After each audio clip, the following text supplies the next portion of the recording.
है जो कि पुत्र को देने वाला है। न पुत्रा तो परम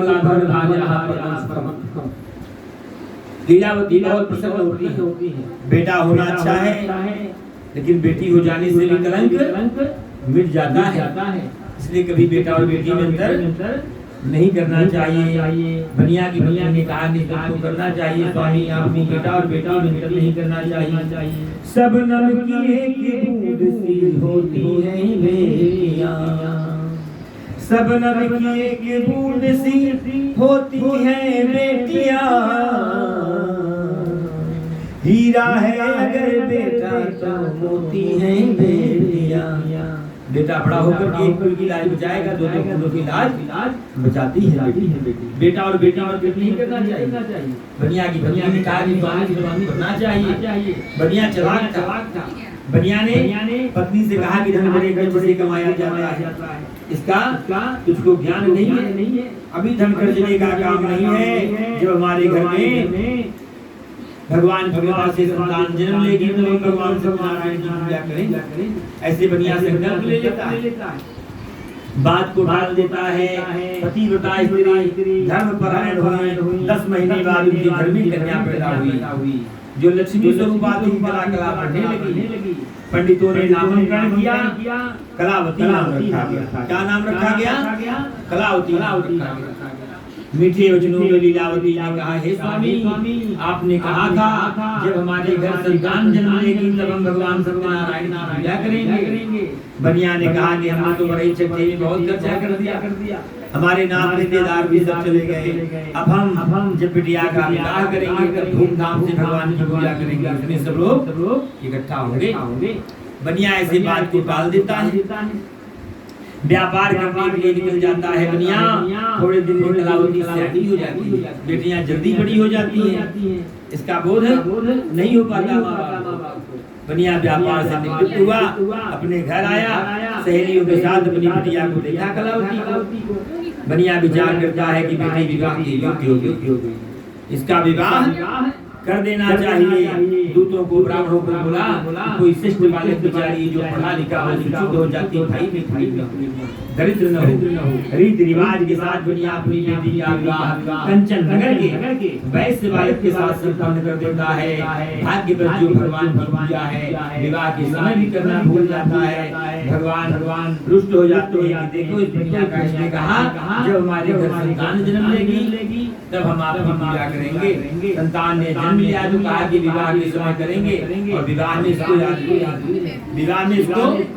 याद भी नहीं। ऐसे झूठ समझ करके भगवान बनिया के ऊपर रुष्ट हो जाते हैं।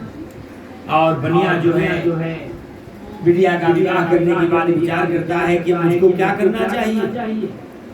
मैंने भी तो बेटी के विवाह में बहुत धन खर्चा कर दिया, मुझे अपना व्यापार आगे बढ़ाना चाहिए। ऐसा बनिया विचार करता है। बनिया को एक ही बेटी है। दामाद को भी बनिया घर जमाई बना लेता है और दामाद को भी साथ में लेकर के बनिया व्यापार करने के लिए निकल पड़ा।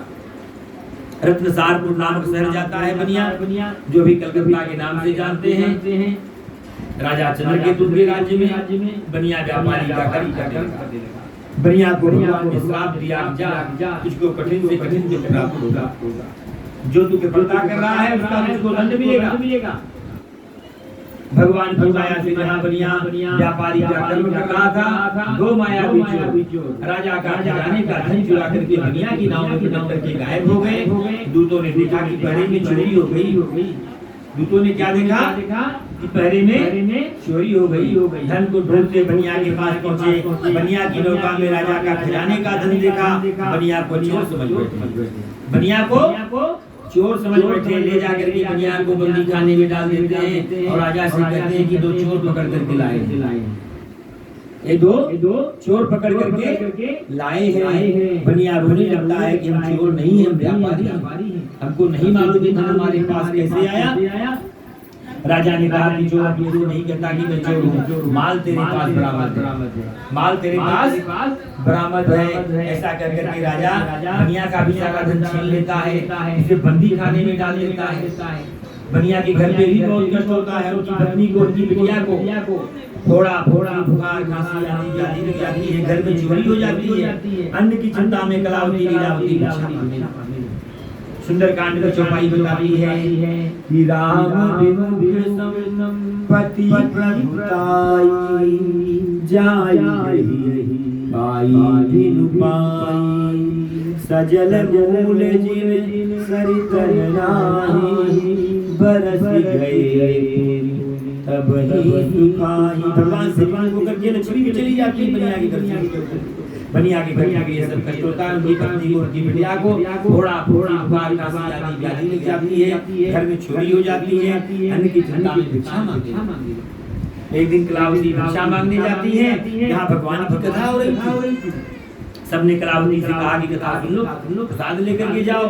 कलावती को घर जाने में थोड़ा विलंब हो गया, थोड़ी रात्रि हो गई। उनकी माता जी क्रोधित हो जाती है, कथा शांत हो गई। गोधूली बेला में जब भगवान गैया चरा के आते हैं, उस समय होता है गोधूली बेला का। कलावती को घर जाने में थोड़ा विलंब हो गया, थोड़ी रात्रि हो गई। लीलावती क्रोधित हो जाती है कि कन्या इतनी रात्रि को घर आ रही, तेरे मन में क्या है? किम मनस्ते वर्तते। संत महात्मा घूमे, राजा मंत्री घूमे, पूजे जाते। स्त्रियां ऐसे घूमे, अपमान होता।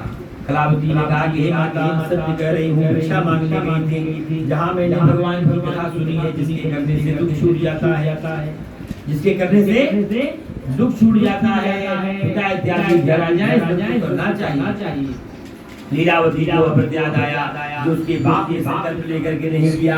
दोनों माता बेटियों ने प्रातःकाल सभी सामग्री को इकट्ठा किया, अपने भाई बंधु को बुला करके भगवान का मान किया, प्रार्थना किया, हे सतदेव, हमारे पति और समाज जहाँ कहीं भी अपने घर आ जाए, वे अपने घर आ जाएंगे तो हम आपकी पूजा करेंगे, और जो कुछ उनसे अपराध हुआ है उसे आप क्षमा कर दें। कोई मोबाइल नहीं है तो जी भगवान सब देते हैं। दर्शिया मासी चंद्र के पुण्य को तुम हे राजन, तुमने जो दो बंदियों को बंद करके रखा है, ये दोनों निर्दोष हैं, इन्हें प्रातः काल छोड़ दे, इनका जितना धन लिया उसका चौगुना धन दान दे करके इनको विदा कर दे। अगर तू ऐसा नहीं करेगा तो तेरा धन सब नष्ट कर दूंगा। राजा ऐसा देखने के बाद भयभीत हो जाता है, डर जाता है, मंत्रियों को ब्राह्मणों को बुलाता है। सबने कहा कि कन्या को भगवान की इच्छा से आपको क्या कमी है, मुक्त कर देना चाहिए।